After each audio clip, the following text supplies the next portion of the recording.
we have a crisis in the world, tremendous crisis, and also crisis in our consciousness, in us. I see the urgency of change, radical revolution, mutation in the mind. I see it. It is necessary. There is complete quietness of the mind, and that which is silent has vast space. Only then that which is nameless comes into being. This is Urgency of Change, the Krishnamurti podcast.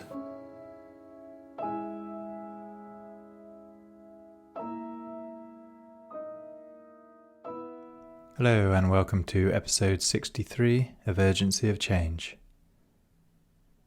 Each weekly episode in this season of the Krishnamurti podcast is based on a major theme of his talks, such as freedom, self-knowledge, authority, beauty, and meditation.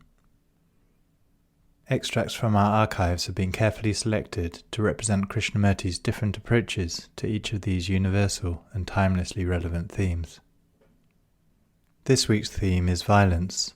Upcoming themes are intellect, happiness, and self-knowledge. This podcast is brought to you by Krishnamurti Foundation Trust, based at Brockwood Park in the UK. For more information about activities and programs at Brockwood, such as the Krishnamurti Retreat Centre, Brockwood Park School, and more about the Foundation, please visit our website at kfoundation.org.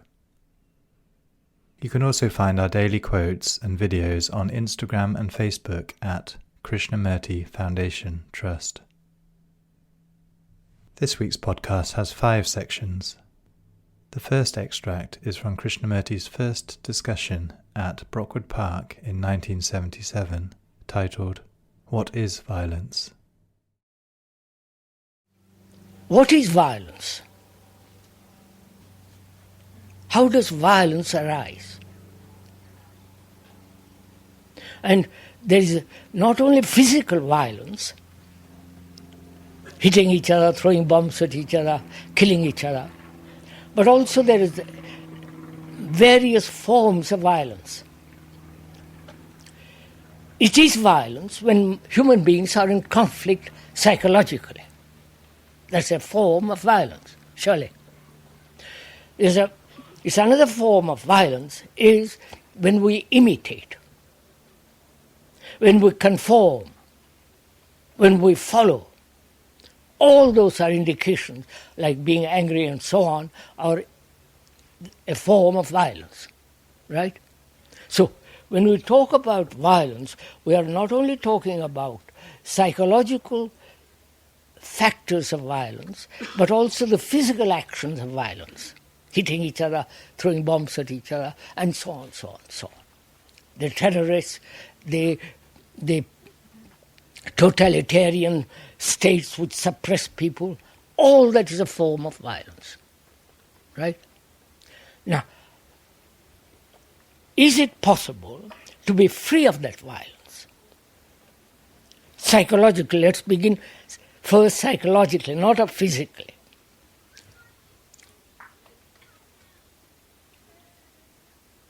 We are saying, is it possible?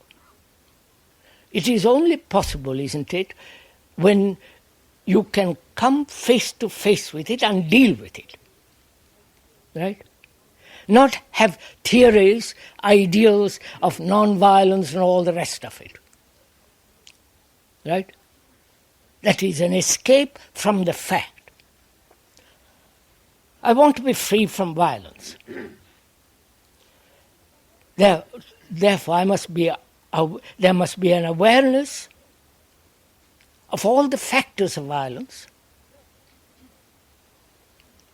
and observe them. Not run away from them. Not say, I must change them. I must become non-violent. In becoming non-violent, you are in conflict. Right? Because you are violent and you want to become non-violent, and therefore you make an effort, and that very effort is a form of violence. Right? Can we go on from there? So, is it possible to be free of violence and look at the whole issue, the complex problem of violence, psychologically? Which means, are we imitating, conforming, adjusting ourselves to a pattern which we or others have established for us? All those are symptoms of violence, like anger, hatred, jealousy. Now, can we remain with that factor of violence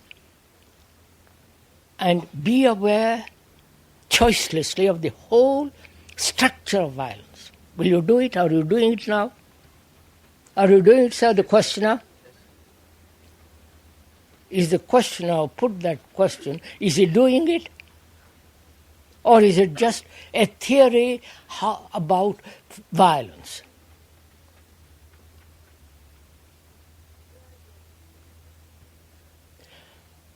Where there is division between man and man, woman and man, and so on, there must be conflict, which is a form of violence. Nationality, nationalism and so on is a form of violence. Obviously. When there are two dogmatic beliefs and each trying to convert the other, opposing each other, it's a form of violence. So are we aware of this factor in our life? And when you become aware of it, what are you going to do? Just say, yes, I'm aware of it, but carry on with violence?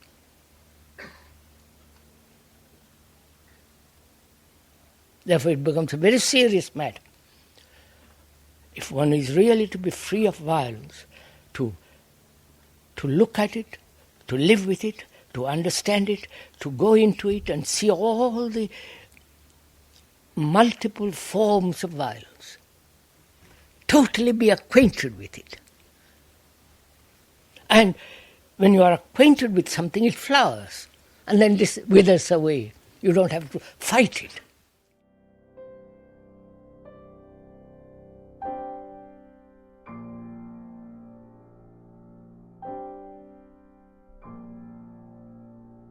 The second extract is from the second talk in Bombay in 1983, titled Facing the Fact of Violence. I am violent, that's the only state, violence, not non-violence. The non-violence is just an idea. It's not a fact.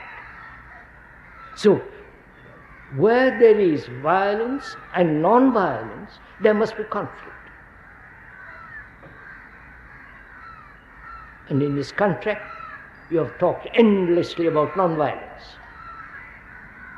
And probably you are also very violent people. So, the fact and the non-fact. The fact is human beings throughout the world are violent. That's a fact. Violence means not only physical, but also imitation, conformity, obedience, acceptance, various other forms of violence. That is what is. The other is not. But if you are conditioned to the other, that is to pursue while you are violent, non-violence, that is to pursue away from the fact, then you must have conflict. But whereas if one dealt with what is, that is, I am violent, I am not seeking non-violence, which is nonsense. Because while I'm seeking non-violence, I'm being violent. I'm sowing seeds of violence. Right? Don't go to sleep, please. So there is only one fact, that is I'm violent.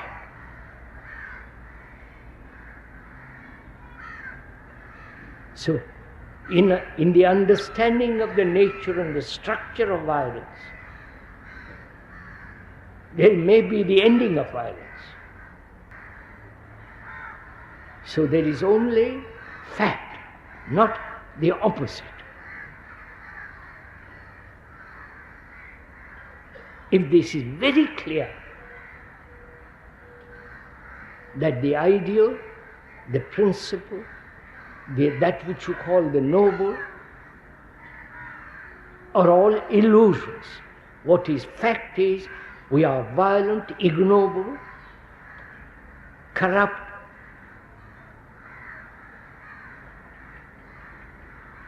uncertain, and so on. Those are facts. And we have to deal with facts. Facts, if you face them, they do not create problems. It is like that. So, I discover that I am violent. And I have no opposite to it. I reject totally the opposite. It has no meaning. So I have only this fact. Now, how do I deal with fact?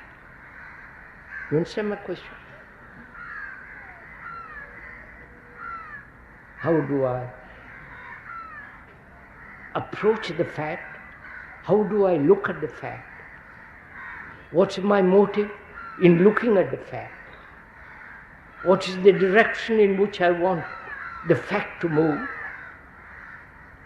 I must be aware of the nature and the structure of the fact. To be aware without choice of the fact. Are you doing this as we are talking?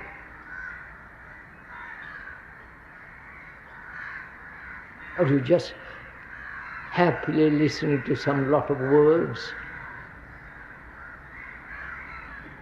and picking up here and there some words that will be convenient, suitable, and not listening totally to your own inquiry?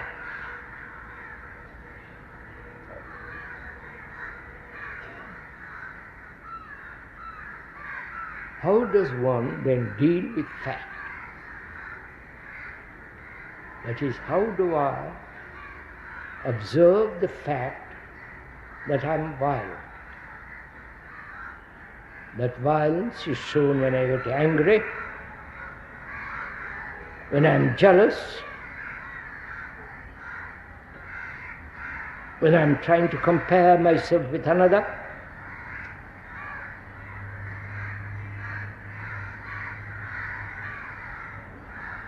If I'm doing all that, then it's impossible to face facts. A good mind faces facts. If you are in business, you face facts and deal with the fact, change the fact. You don't pretend that you will do something else away from the fact. Then you're not a good businessman. But here, we are so ineffectual. We don't change because we don't deal with facts. Psychologically, inwardly, we avoid them, we escape from them. Or when we do discover them, we suppress them. And so, there is no resolution of any of them.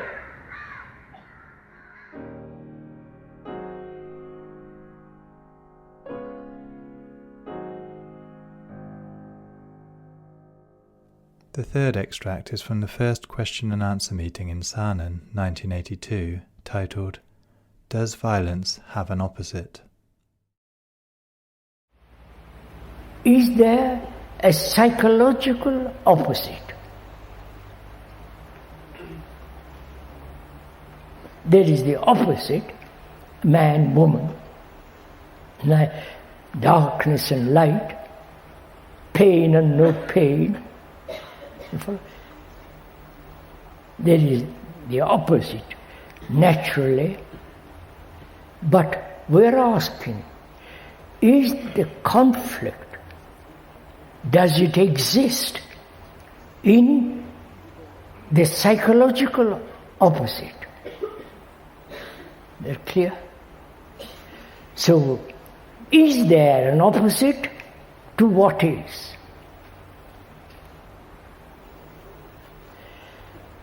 I am violent,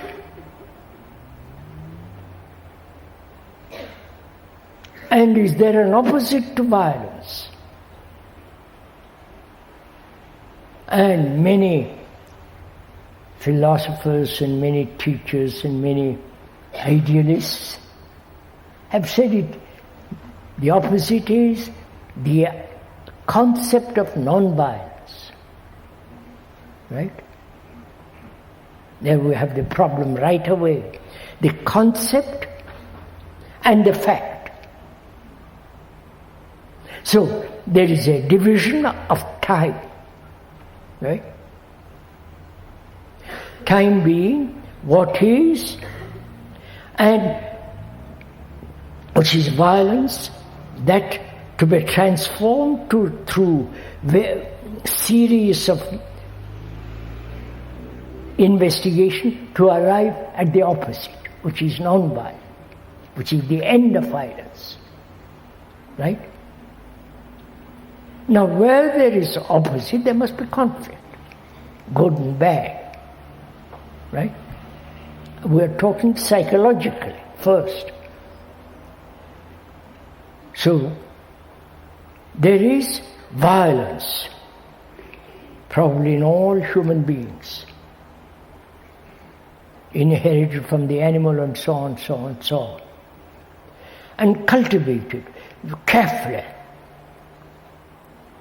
through nationalism, separatism, through the idea that each one of us utterly separate from everybody else, psychologically. Right? Religions throughout the world have maintained this, that you are a separate soul. We have talked about that in during the last 6 talks. Now we're asking, is there psychologically an opposite to what is? Right? I am violent. Why does the thought create the opposite? The fact is, I am violent. The fact is, I am anxious. The fact is, I am greedy, envious, lonely. Those are facts. The opposite is a non-fact. Right? Do we accept that? What matters is not there should be freedom from violence. What matters is to understand the nature of violence and see if violence can end, not create the opposite.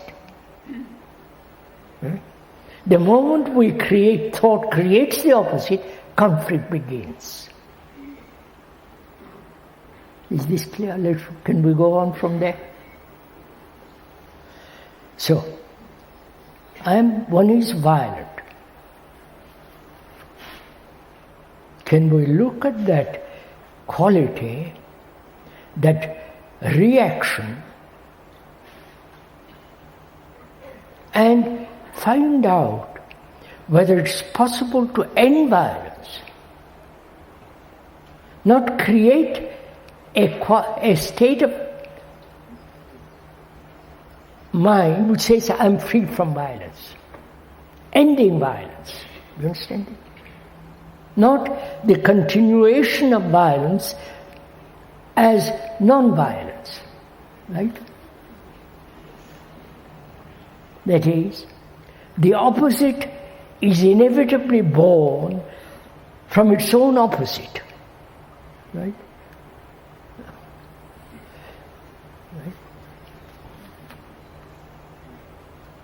So, is it possible to observe violence and end it? What is violence? Anger, the desire to hurt another. Violence is competition, comparison, imitation. All that is generally considered violence. An ambitious man is naturally violent. Right? We have described what is violence. And without creating the opposite, can this state of violence end? Right? Because we see the opposite must create conflict, right? But if I say to myself, I must end violence in order to achieve another state, that's again escaping from what is. Clear? So, can that end? And not let it continue in another form, at another level. Right? So, let's find out together whether violence, with all its extraordinary complexity, and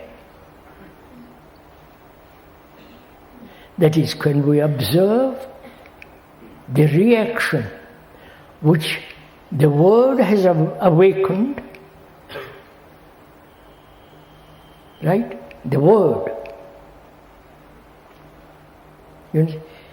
For most of us, the word is extraordinarily important. So can we look at this reaction called violence without the word? Right? It's really quite complex issue, this. Can I look at my wife, if I have one, or girlfriend, without the word? Without the word which creates the image, the word which is the symbol, and discover that thought is a movement of verbalization, right? Are you doing all this together, are we? Or are you merely listening to the speaker? You know, we are caught in a network of words. We are German, French, Italian, whatever it is. These are just labels, words. But behind that word is a great deal of culture, certain traditions, and so on, so on, so on. So can one observe this fact of violence without the word? That's the first question. Then, is the word creating the feeling. Right? You understand? When I say, my wife, the word creates the feeling. So can we look at this reaction without the word? Right? See what the implications of that is. That is, the word is the remembrance or the association of the past incidents which have called violent. So when I use the word, I have related the present response to the past, and therefore the past is judged. Right? It's quite a lot of exercise of the brain.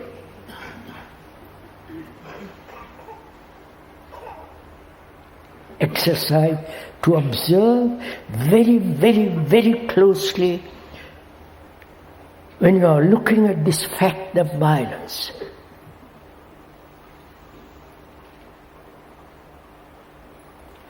So is there a freedom from the word so that to look? Right? When you free the brain, when there is freedom from the word, what remains? You understand?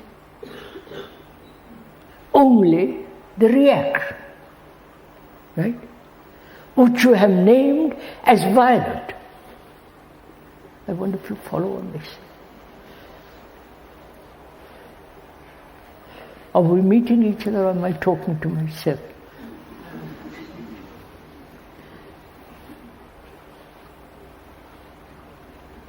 You see, in observation,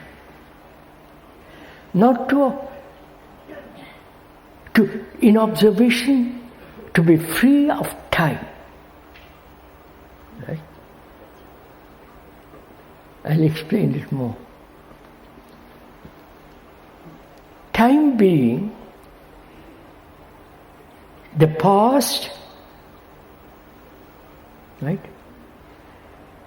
Modifying the present and continuing, right? The past accumulation of memories, experience, knowledge, meeting the present, modified or not modified, and continuing, which is the future. Now, to look at violence without the idea of time,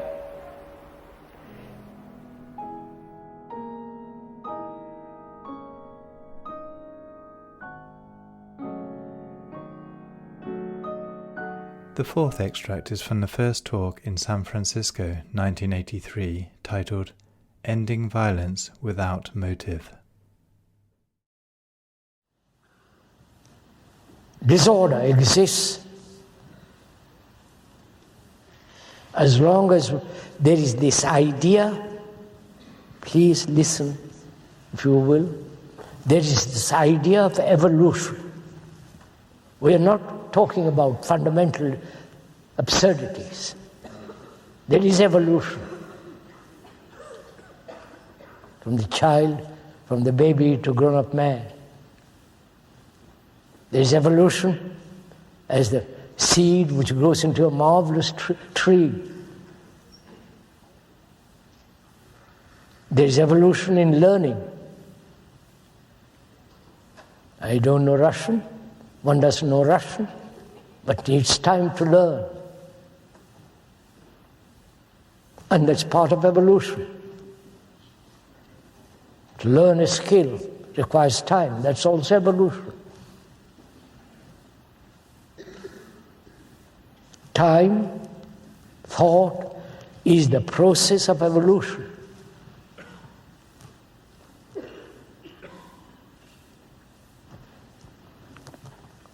So we are questioning, is there, please listen, if you will kindly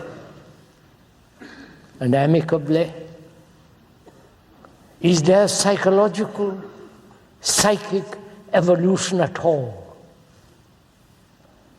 I, you, becoming something. To become implies time. Grow like the seed into a tree.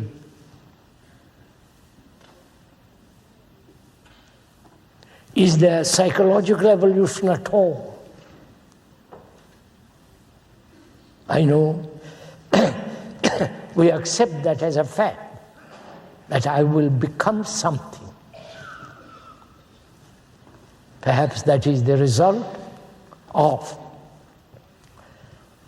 being a clerk, becoming a manager becoming the executive, the executive becoming God.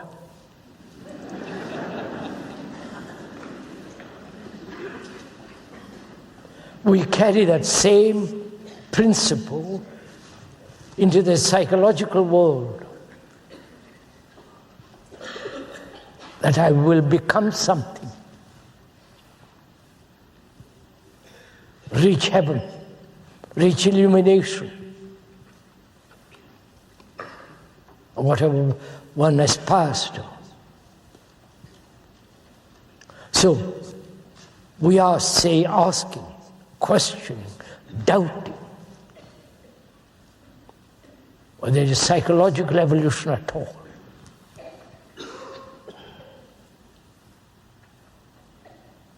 That is, the psyche, part of the psyche is violence. We all know what violence is, both physically and psychologically. Violence is a very complex problem. Violence exists as long as there is comparison. As long as there is imitation, conformity. Violence, we all are violent. Inherited from the past. And it's a common effort to end violence through non-violence. Right? We're all saying this. Propagated by several people from India and Tolstoy and others. Pursue non-violence. Politically, in other ways. Non-violence is a non-fact. It is an illusion. It has no reality. What has reality is violence.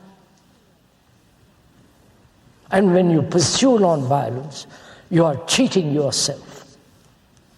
Non-violence doesn't exist. It's an idea. It's a theory. But what exists actually is violence.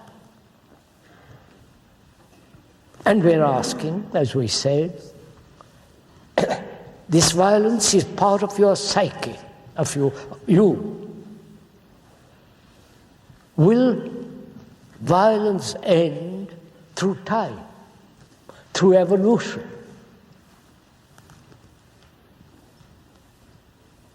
I hope you are putting this question to yourself. That is, one will gradually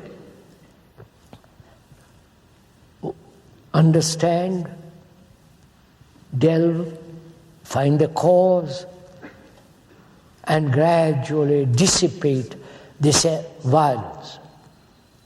Moment you admit graduality and the future, that implies evolution.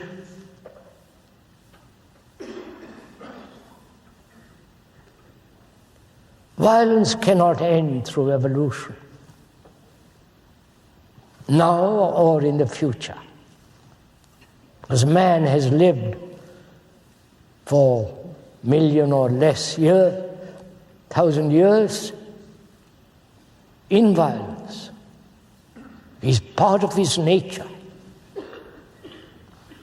part of his psyche, part of his consciousness, his action and reaction. You hate me and I hate you. You kick me and I kick you. That's what we are doing. That's what man has done for thousands of years. And we say to ourselves, someday it will end. Through League of Nations, absurd, isn't it? Through some divine action, through some mutation in the psyche suddenly. So is it possible to end violence not sometime in the future, but immediately? The whole content of violence, not the word only, but the significance of that word, the depth of that word, the content of that word, which is not merely the physical action, but the whole movement of me, the ego, and you, separate, trying to conform, trying to imitate, trying to become. All that is part of violence. Aggression is violence. Competitiveness is violence. And to talk about being free from competitiveness is an anathema in this country.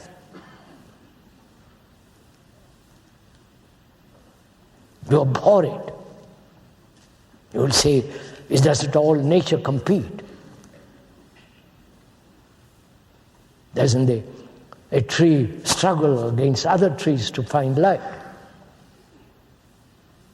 But we are supposed to be human beings with some kind of intelligence.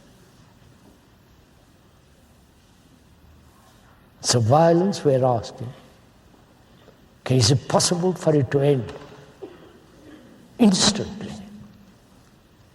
not gradually?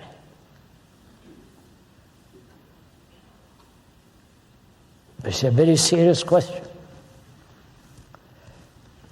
We'll see whether it's possible or not to end violence without any motive. Because the moment you have a motive to end violence, that very motive becomes the part of violence. I hope you understand all this. If or when you want to end violence because it's profitable, because it's the right thing to do, or you think violence is anti-religious, you want to live a peaceful life, if any kind of motive behind the act of ending violence is the continuation of violence, one hopes you understand this. You can look at it for yourself. If you want to end violence, it can't have direction. It can't have a motive which says, I will end it. We're asking the question. When you ask a question, there is doubt behind it. There's skepticism. And skepticism, doubt, clarifies the brain, which is against all your religion.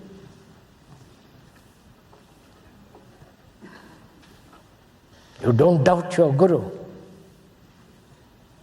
You don't doubt your religious authorities. You don't doubt the whole rigmarole of religious entertainment.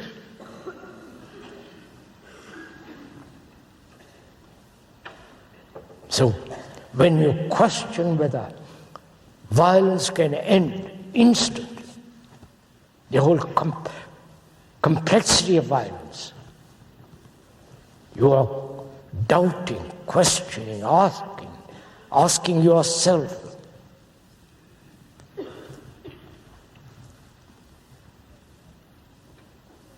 Now let's find out, prove together, whether it's possible to end violence completely, so that you can live in this earth peacefully. Because if you are violent, you cannot possibly live peacefully. That's not a motive. But the fact is we have violence. Violence between man and man, woman and man, and so on.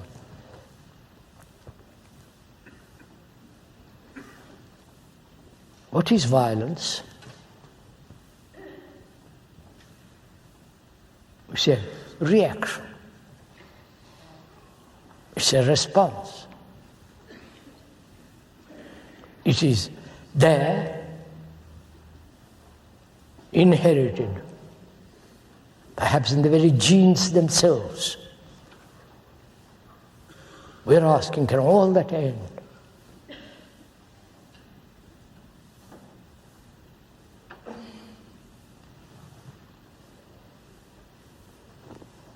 How do you observe? Observe a tree. Observe the lovely sunset or the beauty of a sky in the evening. How do you observe things? When you look at the new moon, just over the horizon, a slip of light, hardly perceptible. When you look at it, what's your reaction? Do you say how beautiful it is and turn away to other things? Do you ever look totally, completely, attentively at anything? Do you ever look at your wife or your husband or your children completely, without any reaction of parent and all that business? Just to look. Can you look at a tree without naming it? Can you look at that moon, full moon of an evening, when the heavens are clear and all the evening light is awake? Do you ever look at it without the word? Without all the remembrance of full moons of yesterdays? Just to look at it.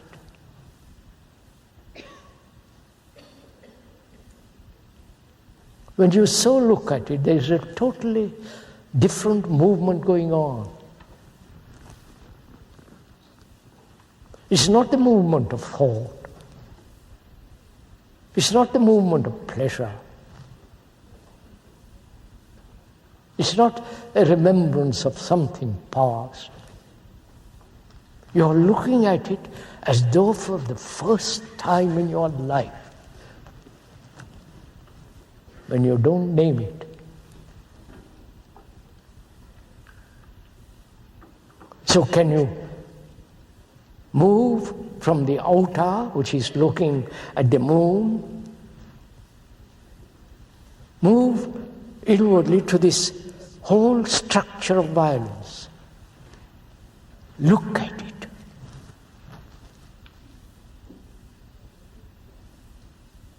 without any reaction, without naming it as violence. That sense of clear observation, without any motive, without any reaction, bias, just to look at the extraordinary thing that we have called violence. It's like looking at a great precious jewel. It's not yours or mine, but it's there in your hands. When you so look at it, so completely, attentively, that which has been called violence, with all its movement, ends totally.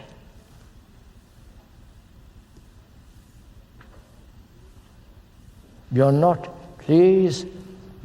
learning from the speaker how to observe. You're learning for yourself what it means to observe.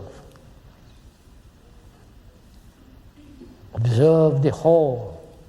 Be aware of the nature, the structure of the whole in which we are. The rain, the clouds, those extraordinary clouds full of light and depth and quality. To observe all this. And so one can learn, one can observe what it means. Violence means.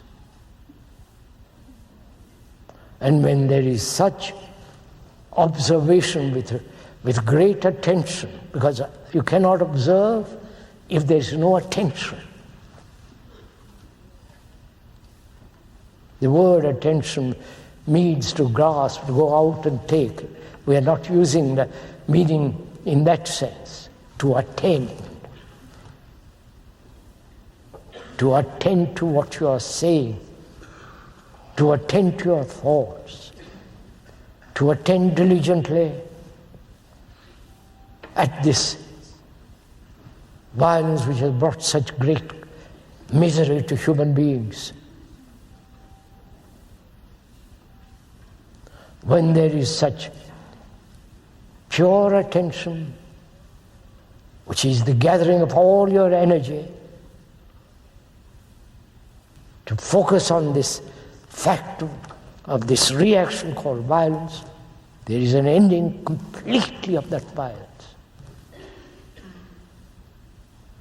Please don't accept it from the speaker. He's not your authority, he's not your guru, he's not a professional. But you are observing this fact for yourself, seeing the truth of it.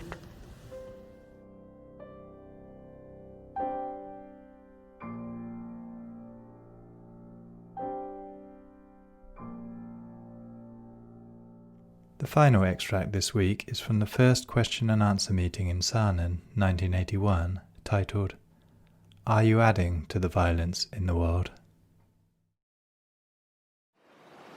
The earth on which we live is our earth. It's not British earth, the French earth, or the German, Russian, Indian, Chinese. It's our earth on which we're all living. That's a fact. But thought has divided racially, geographically, culturally, economically. That division is causing havoc in the world, obviously. There is no denial of that. That's rational, objective, sane. Right? And we have been saying human beings living on this earth, which is our earth, all ours, not the isolated, divided communities, our earth on which we are all living, though politically, economically we have divided it, for security, for various forms of patriotic, illusory, and which eventually brings about war. We have also said that human consciousness, please go into this with me, we may disagree, you may say it's all nonsense, but please listen to it and see if it is not rational, objective, sane. All our human consciousness is similar. Right? We all, wherever, on whatever part of the earth we live, we all go through great deal of suffering, great deal of pain, great anxiety, uncertainty, fear, and we have occasionally, or perhaps often, pleasure. This is the common ground on which all human beings stand. Right? This is an irrefutable fact. We may try to dodge it, we may try to say it is not, I'm an individual and so on, so on. But when you look at it objectively, non-personally, as a British, French and so on, you will, in examination, you will find that our consciousness is like the consciousness of all human beings psychologically. You may be tall, you may be fair, you may have long hair, I may be black, white, pink, or whatever it is. But inwardly, psychologically, we are all having terrible time. We all have a great sense of desperate loneliness. You may have children, husband, all the rest of it, but when you are alone, you feel this feeling that you have no relationship with anything, totally isolated. I'm sure most of us have had that feeling. And we are saying this is the common ground on which all humanity stands. And whatever happens in the field of this consciousness, right, we are responsible. That is, if I am violent, I am adding violence to that consciousness, which is common to all of us. If I am not violent, I am not adding to it. I am bringing a totally new factor to that consciousness, right? So I am profoundly responsible either to contribute to that violence, to that confusion, to that terrible division, or as I recognize deeply in my heart, in my blood, in my depth of my being, that I am the rest of the world, I am mankind, I am the world. The world is not separate from me. Then I become totally responsible, obviously, which is rational, objective, sane. The other is insanity. To call oneself a Hindu, a Buddhist, a Christian, and all the rest of it. They are just labels. So, when one has that feeling, that reality, the truth of it, that every human being living on this earth is responsible not only for himself, but responsible for everything that is happening. Now, how will one translate that in daily life? Right? How will you translate? If you have that feeling, not intellectual conclusion, as an ideal and so on, then it has no reality. But if the truth is that you are standing on the ground which is common to all mankind, and you feel totally responsible, then what is your action towards society, towards the world in which you are actually living? The world, as it is now, is full of violence, right? And only a very, very, very few people escape from it, because they're carefully guarded, protected, and all the rest of it.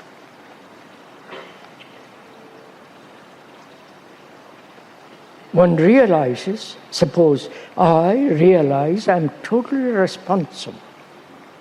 What's my action then? Shall I join a group of terrorists? Obviously not.